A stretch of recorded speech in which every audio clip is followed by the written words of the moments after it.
कुंदकुंदार्यो जैन धर्मोस्तु मंगलम सर्वमंगलमांगल्यम सर्वकल्याणकारकम प्रधानम सर्वधर्माणां जैनम जयतु शासनम सर्वव्यापैकचिद्रूपाय परात्मने सोपलब्धि प्रसिद्धाय ज्ञानानंदात्मने नमः।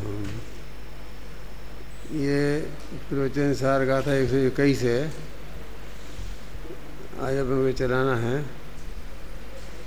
इसमें पहले 20वीं गाथा में 120 में क्या क्या आए हैं वो संक्षेप में कह करके इस गाथा में क्या कहने वाले हैं इसको संकेत करेंगे। उसके बाद गाथा कहेंगे। देखो, विगत गाथा में यह बताने के बाद कि संसार में कोई सर्वथा अवस्थित नहीं है। संसार में जितने जीव हैं वो सब स्थित हैं, अवस्थित नहीं है। अब इस गाथा में यह इस संसार में आत्मा से देह के संबंध में क्या कारण है ये बताएंगे कि आत्मा में और देह के संबंध में कारण क्या है, संबंध कैसा है इन दोनों का। देह जड़ है, आत्मा चेतन है, दोनों का क्या संबंध है, किस प्रकार का संबंध है, ये बात बताएंगे। आदाकम परिणामम लहदिकम अंश संयुक्तम दत्तो सिद्धिकमम तम्मा कमम तु परिणामो कर्म मल से मलिन जिय पा कर्म युक्त परिणाम को बंधन में पड़े परिणाम ईवश कर्म है। ये कह रहे हैं कर्म मल से मलिन जीव ये कैसा है, कर्म रूपी मेल से मेला है। कर्म मल से मलिन जिए पा कर्म युक्त परिणाम को। जब कर्म से मेला है, यद्यपि कर्म का और आत्मा का निमित्त संबंध है, कर्ता कर्म संबंध नहीं है। क्यों कि वो जड़ है और वो चेतन है, फिर भी अत्यंत घनिष्ठ संबंध तो है ही है। इसलिए कर्म से मलिन आत्मा कर्म संयुक्त परिणाम को प्राप्त करता है। जो कर्म से मलिन आत्मा होता है वो कर्म से संयुक्त जो परिणाम है, फल है, उसको प्राप्त करता है। उससे कर्म चिपक जाते हैं। जब कर्म का आत्मा का संबंध होता है तो कर्म से आत्मा से कर्म चिपक जाते हैं, मानो वो इनका इच्छित का संबंध हो जाता है। इसलिए उन्हें क्या दिया कि परिणाम ही कर्म है। जो उसका परिणाम है वही वास्तव में कर्म है। माने कर्म में, और कर्म उसको क्यों कह दिया, क्योंकि वो बहुत उससे चिपक जाते हैं ना, उससे चिढ़ जाते हैं, एक छिता हुआ संबंध कर स्थापित कर लेते हैं। कर्म का और आत्मा का परस्पर संबंध हो जाता है। इसलिए वो कहते हैं कि वो वास्तव में परिणाम ही कर्म है। इस गाथा का भाव तत्व प्रदीपिका में आचार्य अमृतचंद इस प्रकार स्पष्ट करते हैं। अब एक एक आचार्य का अपना अपना अभिप्राय बताएंगे, कौन आचार्य क्या कह रहे हैं। तो अमृतचंद आचार्य क्या कहते हैं कि द्रव्य कर्मों से के चिपकने का हेतु, द्रव्य कर्मों से आत्मा चिपकता है ना, एक क्षेत्र में हो जाता, संबंध रख कर लेता है। तो कर्मों से चिपकने का हेतु आत्मा का संसार नामक विकारी परिणाम है। जो संसार नामक विकारी परिणाम है, विवाह परिणमन है, वो कारण है उसका। इसके कारण से वो आत्मा कर्मों से चिपकता है। माने आत्मा का और कर्मों का जो संबंध होता है उसमें कारण क्या है, उसमें आत्मा का जो विकारी परिणाम है वो कारण है। उसके कारण से आत्मा विकारू परिणाम करता है। संसार अवस्था में, ये संसार अवस्था की बात कर रहे हैं, संसार अवस्था में द्रव्य कर्मों से चिपकने का हेतु आत्मा का संसार नामक विकारी परिणाम है, जिससे संसरण करता है, परिभ्रमण करता है। ऐसा विकारी जो परिणाम है वो उसका हेतु है। अब प्रश्न होता है, अब जो यहाँ प्रश्न कर रहे हैं आचार्य ने खुद ही प्रश्न उठाया है, उसका उत्तर भी आचार्य देंगे। आचार्य अब यहाँ प्रश्न होता है कि उक्त परिणाम का हेतु कौन है। जो परिणाम होता है उस परिणाम का कारण क्या है, क्यों होता है वो परिणाम, उसका हेतु कौन है। तो इसके उत्तर में कहते हैं कि उसका हेतु द्रव्य कर्म है। द्रव्य कर्म का कारण से भाव कर्म होते हैं। तो जो परिणाम माने भाव कर्म होते हैं, उसका कारण द्रव्य कर्म है। अब वो फिर उत्तर क्या दे रहे हैं, क्योंकि हेतु बता रहे हैं कि द्रव्य कर्म को क्यों कहा। तो क्योंकि द्रव्य कर्म के संयोग से ही संसार नामक विकारी परिणाम देखा जाता है। यद्यपि उपादान की दृष्टि से गुरुदेव तो उसको ऐसा ही कहेंगे कि उसके उपादान की योग्यता को बताएंगे और निमित्त का ज्ञान कराएंगे कि उसका स्वयं को उपादान का योग्यता भी वैसी है और उसका निमित्त भी वैसा है। तो उपादान की और किसी ने उपादान की बात नहीं करी, गुरुदेव ने उपादान की बात भी करी आगे। देखो अब क्या है कि अब यह प्रश्न उपस्थित होता है कि ऐसा मानने पर तो इतने तरह दोष आएगा। इतने तरह दोष समझते हो आप, एक परस्पर में वो उसका कारण वो उसका कारण, इसको कहते इतने तरह से दोष। तो यहाँ उसको समाधान किया है कि इतने तरह से दोष नहीं आएगा। क्यों कि वही कर्म कारण नहीं है, उसके पूर्व का कर्म कारण है। वो दोष कब आता है कि जब वही कर्म का उदय और उसी का कारण परिणाम का कारण बनता, तो एक दूसरे का परस्पर में आश्रयपना हो जाता। लेकिन आश्रयपना क्यों नहीं है, क्योंकि वो उसके पूर्व का जो कारण कार्य का संबंध है। तो एक समय पहले का जो विकारी परिणाम है उसके कारण द्रव्य कर्म हुआ और उस द्रव्य कर्म के कारण फिर उसके पहले का जो विकारी परिणाम वो भाव कर्म वो निमित्त बनेगा, फिर उसका कारण वो द्रव्य कर्म निमित्त बनेगा।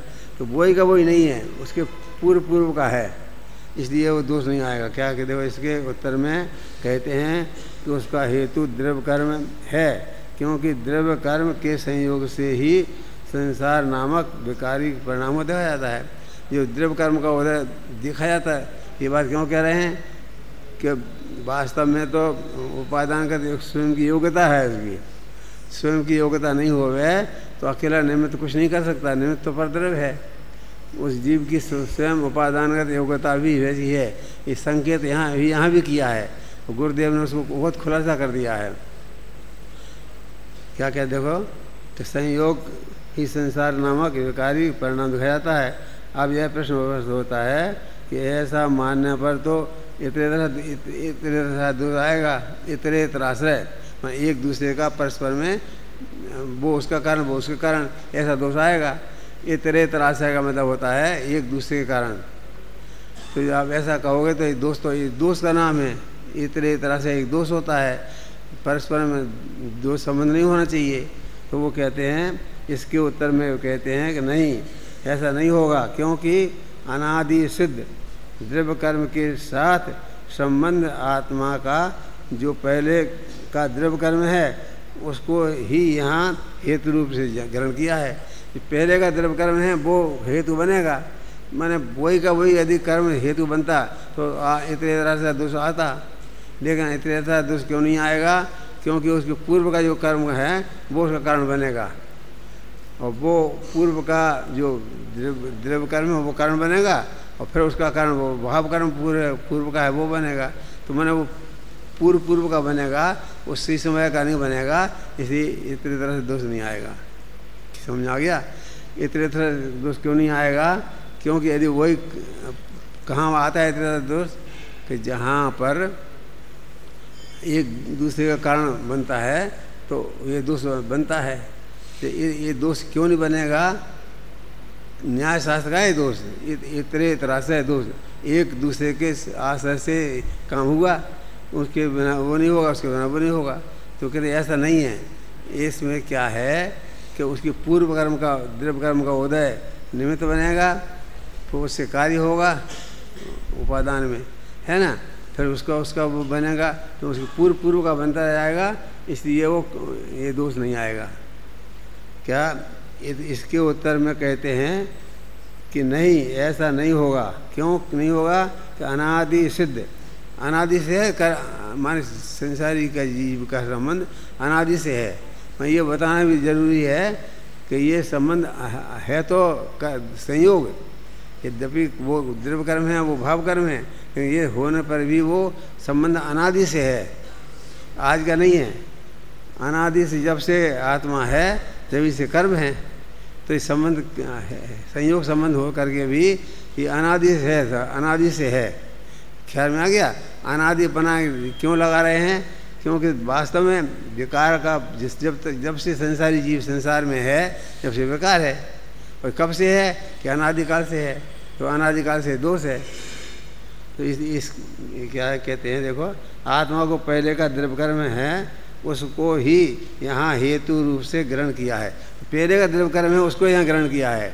उसी समय का द्रव्य कर्म होता तो पर इतने तरह से दोष आता, लेकिन ये पहले का है, इसलिए इतने तरह से दोष नहीं आएगा। इस प्रकार नवीन द्रव्य कर्म का जिसका कार्य और पुराना द्रव्य कर्म इसका कारण, नवीन द्रव्य कर्म तो कार्य और पुराना द्रव्य कर्म कारण, तो नया पुराना का फर्क पड़ गया।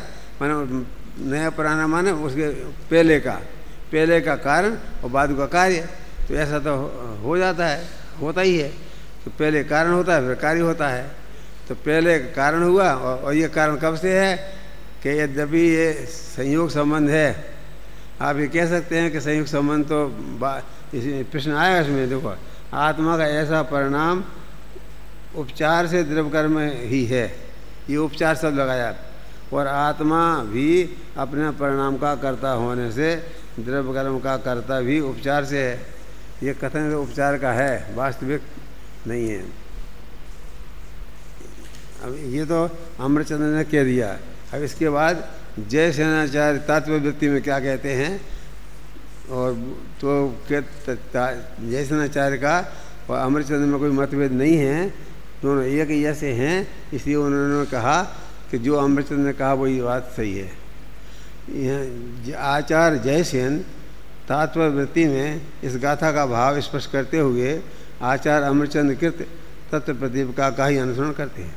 कुछ लोग भ्रम पैदा कराते हैं कि जयसेन आचार्य और अमृतचंद्र आचार्य में मतभेद था, और जयसेन को ज़्यादा प्रमाणिक लोग कुछ लोग मानते हैं। यद्यपि वो आचार्य एक दूसरे का बहुत बहुमान करते हैं। वो 10वीं शताब्दी की परिस्थितियाँ अलग थीं और 300 वर्ष 13वीं शताब्दी की परिस्थितियाँ अलग थीं। उन परिस्थितियों के कारण से उन्हें कोई कहीं स्पष्टीकरण करना पड़ा तो कर दिया, और जहाँ उन्हें स्पष्टीकरण करने की आवश्यकता नहीं पड़ी वहाँ बिल्कुल नहीं किया। उन्हें ये कह दिया कि यही बात आचार्य अमृतचंद्र ने कही, यही मेरा विचार है, इसलिए मैं इसके बारे में कुछ नहीं कहता हूँ। तो अधिकांश तो आप भी देखेंगे कि तात्पर्य वृत्ति में इस गाथा का भाव स्पष्ट करते हुए आचार्य अमृतचंद्र कृत तत्व प्रदीपिका का ही अनुसरण करते हैं। अधिकांश तो ये मिलेगा, एक आध जगह कहीं जो स्पष्टीकरण करने की अपेक्षा से कोई मतभेद नहीं, केवल स्पष्टीकरण करना है। तो उन्होंने अपनी बात कही है जयसेनाचार्य ने, मैंने उन दोनों के बीच में कोई मतभेद, दोनों भावलिंगी संत थे, सच्ची बात का सब कुछ समझते थे, सच्ची बात का प्रतिरूपण करते थे, उनमें कोई मतभेद नहीं था। ये भ्रम पालना कि अमृतचंद्र की अपेक्षा जयसेन ने कोई विशेष कहा, ऐसा कुछ नहीं है। वो बहुत सम्मान करते थे आचार्य अमृतचंद्र का, और आचार्य अमृतचंद्र ने तो बहुत सूक्ष्म बात कही कि काल का भेद है ना, 300 वर्ष का अंतर है। 300 वर्ष बाद बहुत परिस्थितियाँ बदल जाती हैं। तो जब 13वीं शताब्दी में आए तो उनको ऐसा लगा कि ये बात और कह देते तो अच्छा, तो उन्होंने कह दिया। इतनी सी बात है और कुछ नहीं है, कोई फर्क नहीं है। आचार्य अमृतचंद्र 19 से नहीं है और जयसेनाचार्य 21 से भी नहीं है, ऐसा कुछ मतभेद नहीं है, बल्कि वे तो उन्हें गुरु रूप देखते थे। आचार्य जयसेनाचार्य अमृतचंद्र को अपना गुरु जैसा मानते थे, बहुत सम्मान से देखते थे, उनमें आपस में कोई मतभेद नहीं था। कई बार वृंदावन दास जी क्या कहते हैं, वृंदावन दास जी ने कोई बहुत 16वीं शताब्दी के हैं, तो उन्होंने कुछ विशेष कहना होगा तो उन्होंने कह दिया हिंदी में, माने ऐसा है कि वृंदावन भी सब आज कभी एक दूसरे के समर्थन नहीं कर रहे हैं, लेकिन परिस्थितियों के अनुसार, समय के अनुसार, काल के भेद होने से जो कुछ ज़्यादा स्पष्टीकरण करने की आवश्यकता हुई तो उन्होंने किया है। आचार्य वृंदावन कवि ये तो ग्रस्त थे। वृंदावन कवि के मन में कोई विचार आया तो उन्होंने अपना भाव व्यक्त कर दिया। देखो क्या कह रहे हैं, वृंदावन दास इस गाथा का और टीका का भाव 12 दोहों में और 2 मनहर छंद इन्हें बहुत विस्तार से इन्होंने कहा। इसलिए यहाँ लिख दिया है कि इस प्रकार 14 छंदों में विस्तार से समझाते हैं। वो समझाने का तरीका है और कुछ बात नहीं है। लिखने का मन में भाव आ गया तो उन्होंने विस्तार से समझाया। तो वो कहते वो मूलतः प्रश्न नहीं है, मूल से पढ़ लेना। ये अपने छोटे दादा ने ये अनुशीलन लिखा ना, तो वो कहते हैं कि नहीं वो तो भैया उनमें जो मूलतः ग्रंथ में है वो वहाँ से पढ़ लेना। और यहाँ हमारे पास जगह भी नहीं है और आवश्यकता भी नहीं है, क्योंकि कोई नई बात तो कहीं नहीं है ना। क्योंकि विस्तार भय से उन सभी को यहाँ दिया जाना संभव नहीं है। और उन्होंने कह दिया बहुत विस्तार है, तो इस विस्तार भय से हम नहीं क्या कह रहे हैं। और कोई नई बात होती तो कह भी देते, कुछ नया बनते, ऐसा है भी नहीं, ऐसा उल्लेखनीय कोई बात नहीं है। और फिर भी तुम्हें पढ़ लेना, वहाँ से जान लेना, ऐसा उन्होंने संकेत किया है। फिर भी नमूने के तौर पर कुछ छंद लिख भी दिए हैं। नमूने के तौर पे जो आवश्यक थे कुछ छंद लिख भी दिए हैं। क्या है लिखा है, दोहा पढ़ो। तुम्हें भासत हो हे गुरु जीव कर्म संयोग, तो क्या प्रथम पृथक होते। बहुत बढ़िया है।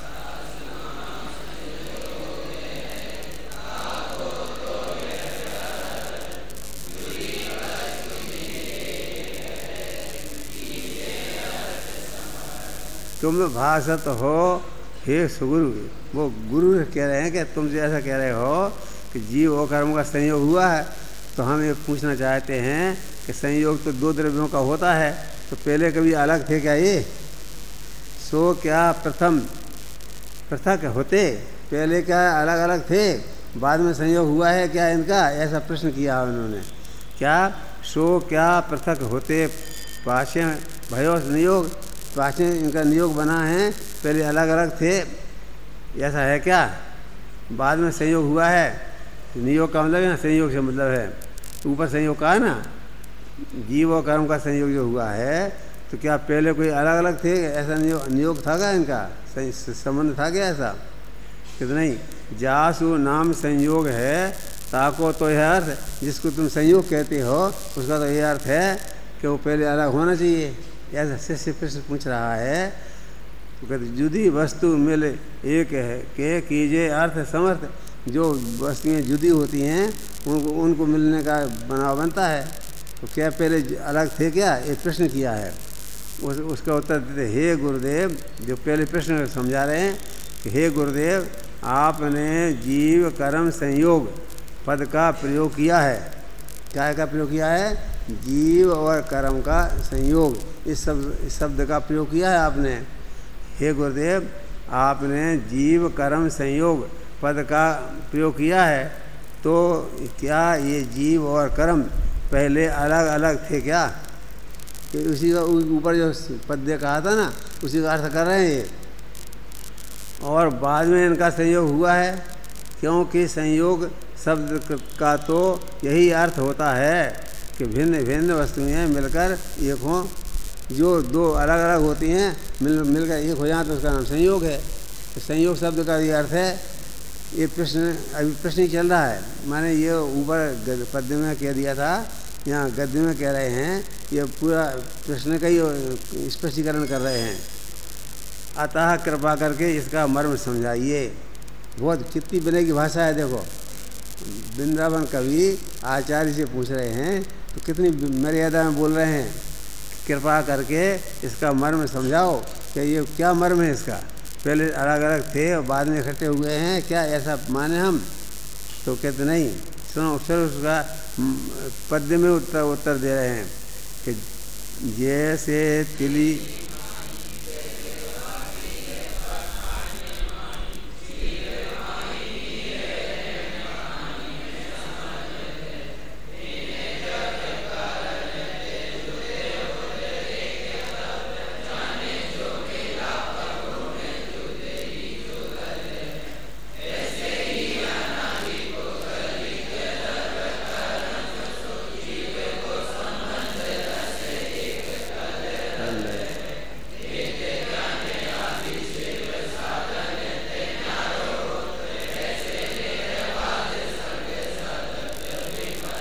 बहुत बढ़िया उदाहरण दिए हैं कि जैसे तिल में तेल है।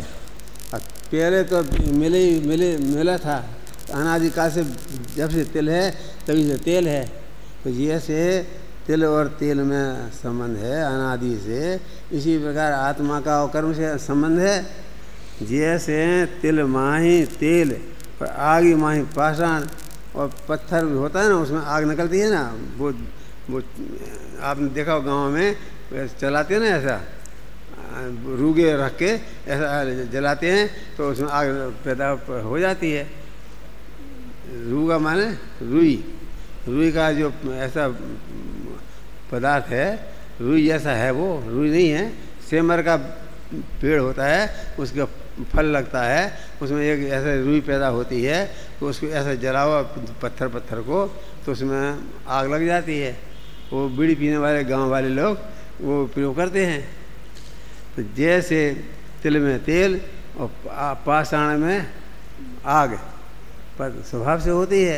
और उस कौन पैदा करता है उसमें? पत्थर में आग पैदा कौन करता है कि जो दो पत्थर रगड़ दो तो उसमें आग पैदा हो जाती है। तो पाषाण में आग और क्षीर माही नीर, और पानी गाय का जो अपन वो दूध निकालते हैं ना तो उसमें पानी मिला रहता है। तो पहले शुरू से मिला है, उसे किसी में मिला है थोड़ी पानी को, वो पानी पतलापन है। फिर बाद में अपन दही जमाते हैं तो पानी अलग हो जाता है और दही अलग हो जाता है, जमा हुआ अलग हो जाता है। ऐसे वो कह रहे हैं क्षीर माही नीर, दूध में पानी मिला हुआ है। इन्हें जब कारण जुदे, जब इनको कारण से अलग करते हैं, जब इन्हें जब कारण जुदे होते देखें, जब इनको अलग अलग होते हैं तब उनको ज्ञान होता है अरे पहले ये मिले थे। मिले कब से थे कि अनादि से, जब से तिल में है जब से तेल है, जब से दूध है, जब से पानी है ना, जब से आग है, तब से पत्थर में आग है ना, जब चमक ऐसी जलाया तब पता चला कि पहले ये था। है कब से कि अनादि से है। तो ऐसे इन्हें जब कारण थे जुदे, जब इन्हें कारण मिले और ये जुद देखे तब जाने जो मिलाप हुए में जुदे जुगल हैं कि ये पहले से मिले थे। ऐसा बाद में ख्याल आया, पहले अपन को पता नहीं था कि इसमें आग है कि नहीं, पानी और दूध मिला हुआ है कि नहीं, ये तो बाद में पता चला। तैसे ही अनादि से पुद्गलक द्रव कर्म, उसी प्रकार दृष्टांत तीन दे दिए, आग का, पानी का, तेल का और आग का। तीन के बाद कहते हैं जैसे इन तीनों में आप प्रत्यक्ष देखते हो कि पहले पता नहीं होता है, जब अलग अलग हो जाते हैं तो मालूम पड़ता है कि अरे पहले मिले थे। तो ऐसे अनादिकाल से नीर और क्षीर का की तरह वो समझो। तैसे ही अनादि पुद्गल द्रव्यकर्म, पुद्गल जो द्रव्यकर्म हैं वो अनादि से मिले थे। जीव को संबंध लस है, एक थल रल है, एक स्थान में वो मिले हुए थे। रल माने मिलना। भेद ज्ञान आदि शिव स्थान साधन ते न्यारो होते। भेद ज्ञान आत्मा और कर्म का भेद ज्ञान होए कि ये जड़ है और वो चेतन है। वो कर्म तो पुद्गलिक हैं, तो जड़ हैं, और आत्मा, और दोनों में कौन सा अभाव? अत्यंत अभाव है। तो अत्यंत अभाव होने के बाद ही वो अनादि से संबंध था उनका। तो भेद ज्ञान आदि शिव स्थानक न्यारा होते। ऐसे निर्बाध संग सधत विमल है, ऐसा संबंध सजता है। क्या कर्म का और आत्मा का कैसा संबंध बनता है कि जैसे 3 उदाहरण दिए हैं, आग का, पानी का और तिल और तेल का और दूध का पानी का, है ना। ये जो उदाहरण दिए हैं तो इन उदाहरणों से सिद्ध होता है कि ये अलग अलग थे। उसी प्रकार कर्म भी अलग अलग थे और संबंध इनका अनादिकाल से चला आ रहा है। पहले उन्होंने क्या कहा था कि उसके पूर्व कर्म का उदय कारण है, उसके पूर्व कर्म का उदय कारण इतना दोष क्यों नहीं है? क्योंकि यदि वो एक दूसरे के कारण होते तो दोष बनता वो, लेकिन वो एक दूसरे के कारण नहीं है। उसके पहले उसके पहले उसके पहले तो सबसे पहले कौन? कि सबसे पहले होते नहीं है। अनादि संबंध है, उसका संबंध तो अनादि से है, उसका आदि होते ही नहीं है। तो हम पहले किसको बताएं? दूध और पानी अनादि से मिले हैं, तिल और तेल अनादि से मिले हैं। जब से तिल है तभी से तेल है और वो मिला हुआ है। जब अलग हुए तब मालूम पड़ा कि ये अलग अलग हो सकते हैं, अलग अलग थे। तो ये कह रहे हैं भेद ज्ञान आदि शिव साधन ते न्यार होते। जब भेद ज्ञान के द्वारा और उनसे अलग अलग हुए तब ऐसा निर्वाद सिद्ध हो गया कि दोनों अलग अलग थे। दोनों अलग अलग थे। इस बात की सिद्ध कब हुई कि जब वो अलग हुए तब हमने जाना कि अलग थे वो। देखो जिस प्रकार तिल में तेल आविष्कार कर रहे हैं, ये अभी तो ये दोहा पे बताया था, छंद पे, मनहर छंद पे बताया था। अब उसका उदाहरण देके हिंदी गद्य में बता रहे हैं कि जिस प्रकार तिल में तेल, पत्थर में आग, दूध में पानी और खाने में संबल सोना, खान में पड़ा हुआ सोना है, अनादि से मेला है। सुमेर पर्वत के नीचे स्वर्ण मानते ना अपन, तो उस स्वर्ण को मेला है क्या साहब? कि मेला है, तो अनादि से मेला है। जब उसे निकालेंगे और शुद्ध करेंगे तब मालूम पड़ेगा कि वो शुद्ध हो सकता है। कौन निकालेगा? सुमेर के नीचे सोना कौन निकालेगा? कोई नहीं निकालेगा। वो अनादिकाल से अनंतकाल तक रहेगा। कारण पाकर जब इन्हें जुदे होता देखते हैं तब पता चलता है कि ये मिली हुई अवस्था में ही जुदे जुदे हैं। ये मिली हुई अवस्था में भी अलग अलग हैं। कब मालूम पड़ता है? जब वो अलग हो जाते हैं तब मालूम पड़ता है कि ये मिली हुई अवस्था में भी अलग अलग हैं। ये 3 उदाहरणों के द्वारा एक कर्म और आत्मा के संबंध को बताया है। अब आगे कहते उसी प्रकार पौद्गलिक द्रव्य कर्मों से जीव का एक क्षेत्र का संबंध अनादि से है। एक क्षेत्र का संबंध अनादि से है, तो समझ में आ गया ना, बहुत सरल है ना। अब ये कहते हैं कि भेद ज्ञान पूर्वक शिव साधन करने पर, जब मोक्ष का साधन किया अपन ने, शिव साधन है ना, मोक्ष का साधन किया, तो वो अलग अलग हो गए। तब जाना कि ये अलग अलग थे।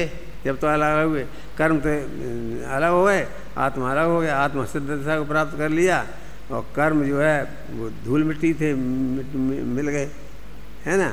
वो धूल मिट्टी थी, उसमें क्या था कर्मों में? शिव साधन करने पर ये जुदे जुदे होते हैं। इस प्रकार इनका संयोग निर्बाध सिद्ध होता है। इनका कोई बाधा नहीं है, इनके संयोग में कोई बाधा नहीं है और संयोग संबंध है। संयोग संबंध क्यों है? कि 2 द्रव्य हैं, अलग अलग हैं, तो इनका संयोग संबंध है। लेकिन ये संयोग संबंध भी अनादि से होता है, ये बताना है उनको। यह संयोग संबंध भी आजकल का नहीं, अनादि का 3 उदाहरण दिए हैं। पंडित देवीदास जी इस गाथा के भाव को इसी प्रकार स्पष्ट करते हैं। अब वो देवीदास जी कहते यही उदाहरण इनने दिए हैं, तो हम इनको अलग क्या कहें? तो उन्होंने कुछ नहीं कहा कि देवीदास जी इस गाथा के भाव को इसी प्रकार स्पष्ट करते हैं। अब आगे इसलिए स्वामी जी विशेष ज्ञान, स्वामी जी क्या कहेंगे? और कुछ नहीं कहेंगे, सिर्फ वो ज्ञान कराएंगे। क्या? स्वामी जी इस गाथा का भाव इस प्रकार स्पष्ट करते हैं। माने बहुत काल बाद और वो सीतामढ़ी से दिगंबर हुए थे ना, तो लोग ये समझते थे कि ये तो कुछ समझते नहीं है, जानते नहीं है। तो वो उनका उद्देश्य सही था तो उन्होंने स्पष्ट करना चाहिए था। मैंने ये देवीदास जी ने कह दिया वैसा मान लिया, वो ठीक है वहाँ तक। तो स्वामी जी ने जानबूझ करके आपने खुलासा किया। क्या कहा उन्होंने, देखो अब अशुद्ध उपादान, ये उपादान की बात ले ली कि जिस समय वो उपादान में भी अशुद्धि थी, उपादान माने आत्मा, तो आत्मा में भी अशुद्धि थी, कर्म में, कर्म के कारण नहीं हुआ, कर्म निमित्त है, परद्रव्य है, निमित्त के कारण कुछ होता नहीं है, तो उपादान में भी तत्समय ऐसी योग्यता थी। ये ज्ञान कराना चाहते गुरुदेव, ये ज्ञान कराना चाहते हैं कि उस समय उपादान में भी वैसी योग्यता थी, क्या की, मैले होने की। देखो अब अशुद्ध उपादान का निमित्त कौन, ये गुरुदेव कह रहे हैं कि जो अशुद्ध उपादान है उसका निमित्त कौन है, तो वो कर्म है। उपादान स्वयं अशुद्ध है। अब अशुद्ध, वो एक लाइन ऊपर, अशुद्ध उपादान अथवा अपनी एक समय की विकारी योग्यता नए द्रव्य कर्म का बंध का कारण है। ये 1.5 लाइन है ना, ये भी ध्यान देने लायक है कि अशुद्ध उपादान स्वयं में अशुद्ध है। माने वो जब अपना आत्मा है, संसार अवस्था में है, तो अपने आत्मा में जो अशुद्धि है कि नहीं, तो अशुद्ध उपादान भी अशुद्ध है। और द्रव्य कर्म तो निमित्त मात्र है, वो परद्रव्य संयोग है। तो उसका ज्ञान कराया उन्होंने कि अशुद्ध उपादान अथवा अपनी एक समय की विकारी योग्यता नए द्रव्य कर्म बंध का कारण है। जो नया द्रव्य कर्म का बंध हुआ उसका कारण कौन, तो उपादान की तरफ देखो। तो इनने पहले क्या कहा था कि पूर्व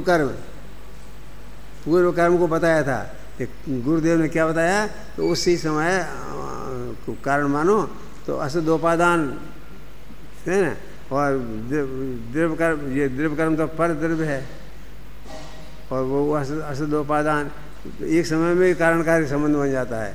मानो उन्होंने तो कालभेद किया था, और इन्होंने उस समय भी उपादान में वैसी योग्यता थी, क्या कारण और कार्य एक समय में ही दोनों हुए। देखो अशुद्ध उपादान अथवा अपनी एक समय की विकारी योग्यता नए द्रव्य बंध का कारण है। जो नया द्रव्य बंध हुआ है उसका कारण क्या है कि जो अशुद्ध उपादान है ना, वो उपादान कारण 2 तरह के होते हैं, निमित्त कारण एक उपादान कारण। तो उपादान कारण होना चाहिए कोई, तो जो तत्समय की योग्यता है वो उपादान कारण है, और संयोग द्रव्य कर्म है वो निमित्त कारण है। उपादान के कारण से निमित्त में ऐसा भेद पड़ा है। अब अशुद्ध उपादान का निमित्त कौन, जो अशुद्ध उपादान था तो उसका निमित्त कौन, तो यह बताते हैं पुराना द्रव्य कर्म।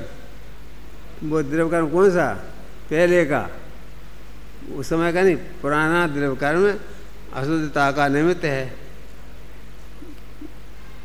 स्वतंत्र स्वयं ज्ञाता दृष्टा स्वभाव को भूलता है।